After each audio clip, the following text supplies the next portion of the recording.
देश की एक और बेटी दरिंदगी का शिकार हो गई। बेटी के साथ हैवानियत पर आज पूरा देश गम और गुस्से में है। लेकिन हैरानी की बात तो ये है कि एक बेटी को दरिंदगी से बचाने में नाकाम उत्तर प्रदेश पुलिस अब खुद को बचाने में जुटी है। जो पुलिस अपने नाम से उत्तर प्रदेश के अपराधियों में खौफ भर देने का दावा करती है, वही कटघरे में खड़ी है। हाथरस की निर्भया के लिए पूरा देश इंसाफ मांग रहा है और उत्तर प्रदेश पुलिस अपने बयानों का जाल बुन रही है।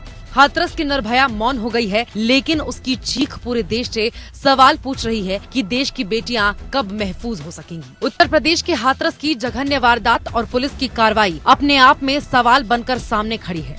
जहां पीड़ित परिवार और पुलिस वालों के बयान आपस में ही गुत्थी को सुलझा रहे हैं। पहले तो पुलिस इसे गैंगरेप मानने को तैयार नहीं हुई और फिर हैवानों के द्वारा पीड़िता की जीभ काटने और रीढ़ की हड्डी तोड़े जाने से भी इनकार कर दिया।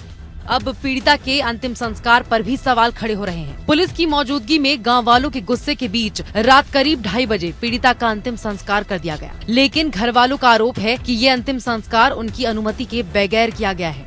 ऐसे में यूपी पुलिस पर सवालों की फहरिस्त और लंबी हो गई है। हाथरस की बिटिया से गैंगरेप के बाद पुलिस की कार्यप्रणाली पर सवालों के बौछार हो रहे हैं।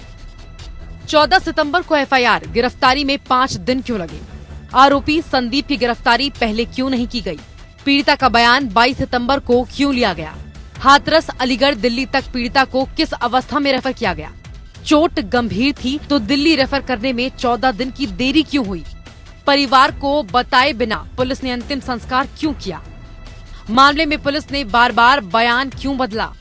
बड़ी बात यह है कि पुलिस अभी तक गैंगरेप के आरोपों को पुख्ता नहीं मान रही है। पुलिस को अभी भी एफएसएल रिपोर्ट का इंतजार है। लेकिन सवाल ये है कि जब पीड़िता खुद सीओ लेवल के राजपत्रित अधिकारी के सामने गैंगरेप का आरोप लगाया था, तो पुलिस को एफएसएल की रिपोर्ट का इंतजार क्यों है? हालांकि यूपी सरकार न्याय का भरोसा दे रही है, एसआईटी जाँच का ऐलान कर दिया गया है, लेकिन पीड़ित परिवार और पुलिस के बीच बयानों के घमासान ने पूरे मामले को और उलझा दिया है। और ऐसे में सबसे बड़ा सवाल ये है कि क्या इस मामले में भी सीबीआई जांच से ही इंसाफ मिल सकेगा?